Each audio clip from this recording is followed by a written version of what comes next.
François. Yes, thank you, François. I'll start by thank you, Philcams, for inviting us to these 2 days.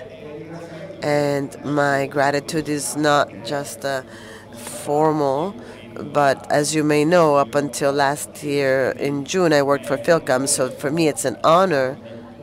I am also sort of touched as I participate to this panel.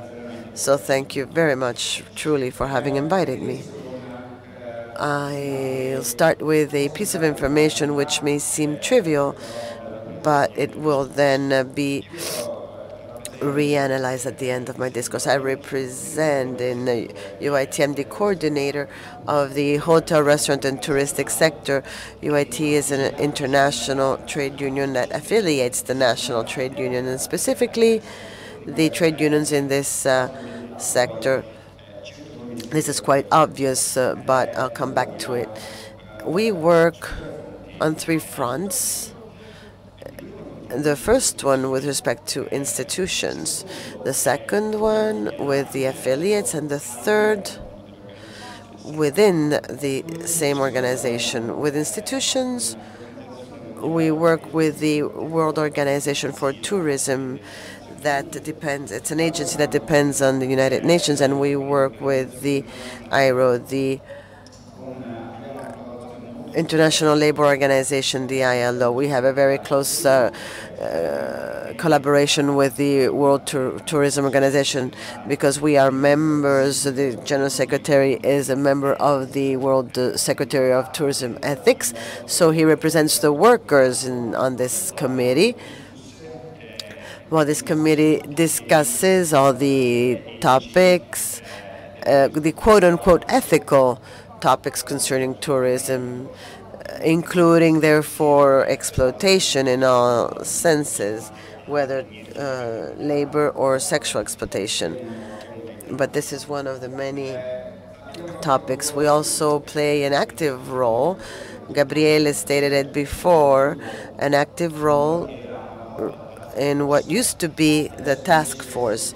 It is now called the Network on Child Protection. It's an active role because we chair the meetings. Well, the meetings usually take place in March in Berlin, and we chair with the other players. We present our proposals regarding the elements. We present best practices that are implemented in the world of tourism. So we also have this engagement, this commitment to carry forward, and along with all the players, we are engaged in the Global Code of Ethics for Tourism, and we'll come back to this also when we address the model agreement.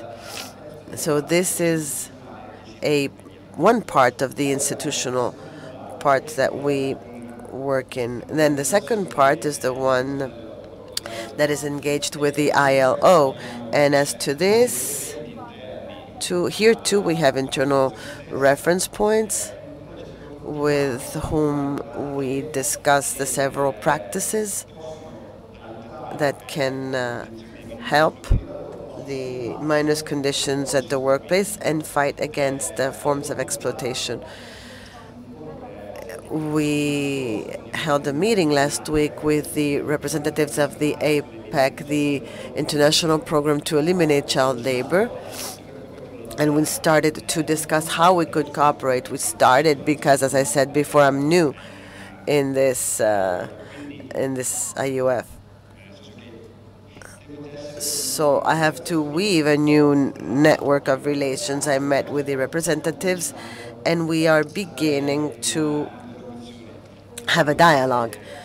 The first one, the most trivial aspect, is the fact that when there are international events which see a discussion around these topics, in addition to governments and the company representatives, we should probably also have workers' representatives. So the dialogue that is established at a global level has always been a dialogue that was missing one point, and to us it is very important because we represent people who are interested to these topics. So the agreements with the representatives of ILO and IPEC is to, and IUF in this case, to have IUF in this case as representatives when there are international conferences. And this is important to initiate a dialogue or processes which can then lead to an improvement of the conditions. And then, as I said before, we have the relations with the affiliates.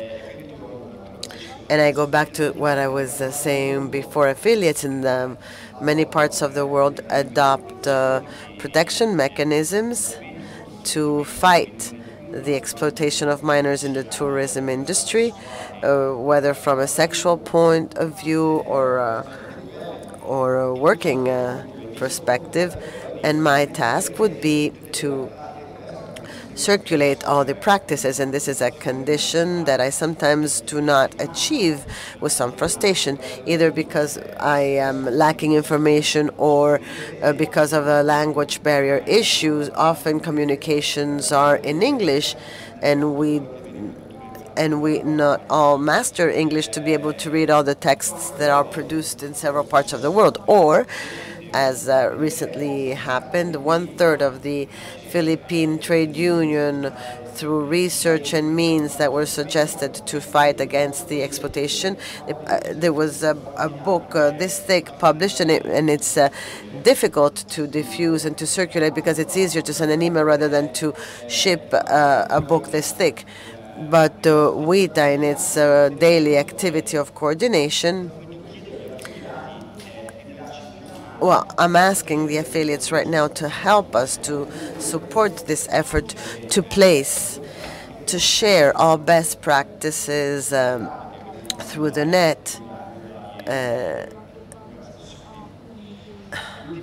The last bit is the one concerning the internal policies of WITA.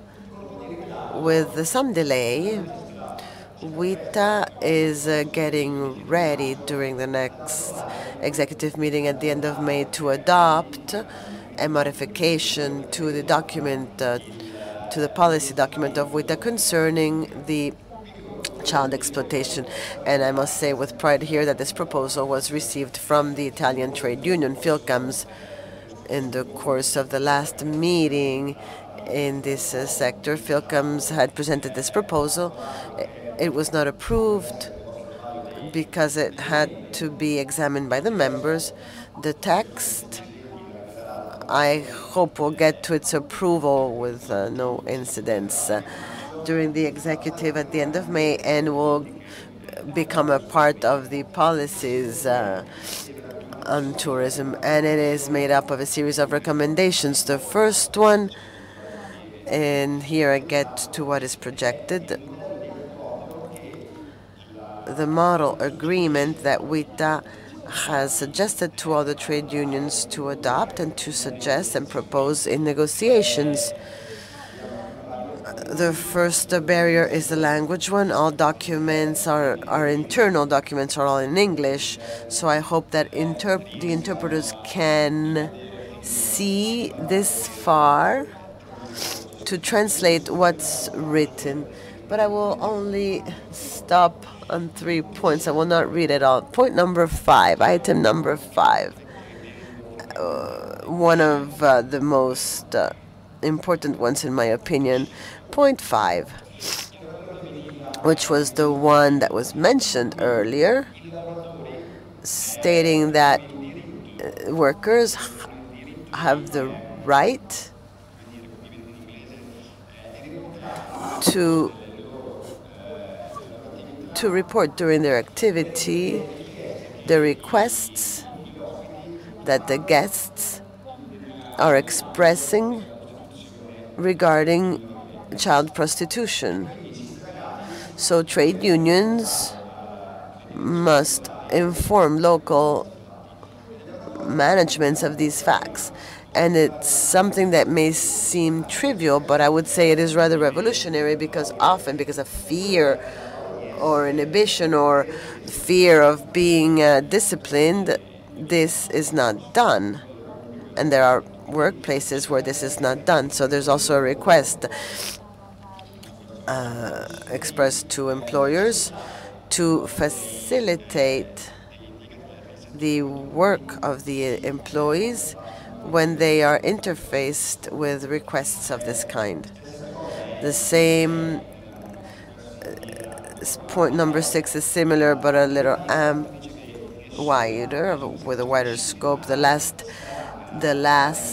line says that no disciplinary sanction would be applied to the employee who has rejected the request of a customer for child prostitution. So the fact of facilitating the people who were relating these cases should be facilitated. We'd like to pose obstacles to these activities without having professional consequences on the workplace. So this is more or less what was said before. This is the role that we play in the tourism industry, and it is one thing that, and we're asking the affiliates to engage in this with us. We are a trade union, so we don't have one contact person. The policies that with the other players, that is the World Tourism Organization and ILO, are implemented, could be applied practically on a national level. So we're asking our affiliates to respond to these policies on a national level and to adopt them as best practices with regard to all our other affiliates that are around the world.